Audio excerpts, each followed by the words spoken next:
بسم اللہ الرحمن الرحیم۔ السلام علیکم ناظرین۔ آفس سے تھکی ہائی خاتون چھٹی کے بعد گھر جانے کے لیے بس میں سوار ہوئی۔ سیٹ پر بیٹھ کر آنکھیں موند کر تھوڑا ریلیکس کرنے کی کوشش کرنے لگی۔ بس ابھی چلی ہی تھی کہ اگلی قطار میں بیٹھے ایک صاحب نے اپنا فون نکالا اور اونچی آواز میں گفتگو شروع کر دی ہے۔ ان کی گفتگو کچھ اس طرح سے تھی: جان، میں غفور بول رہا ہوں، بس میں بیٹھ گیا ہوں اور گھر ہی آ رہا ہوں۔ ہاں، مجھے پتہ ہے کہ 7 بج گئے ہیں، 5 نہیں۔ بس ذرا آفس میں کام زیادہ تھا، اسی لیے دیر ہو گئی۔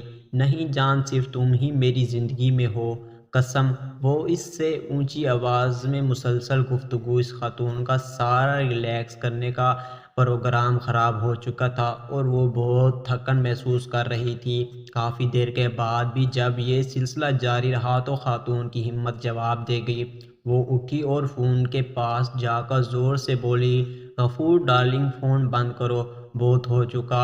اس پاگل عورت کو کتنی صفائیاں دو گے؟ اب غفور ہسپتال سے واپس آ چکے ہیں، لیکن پبلک مقامات پر انہوں نے موبائل کا استعمال مکمل طور پر بند کر دیا ہے۔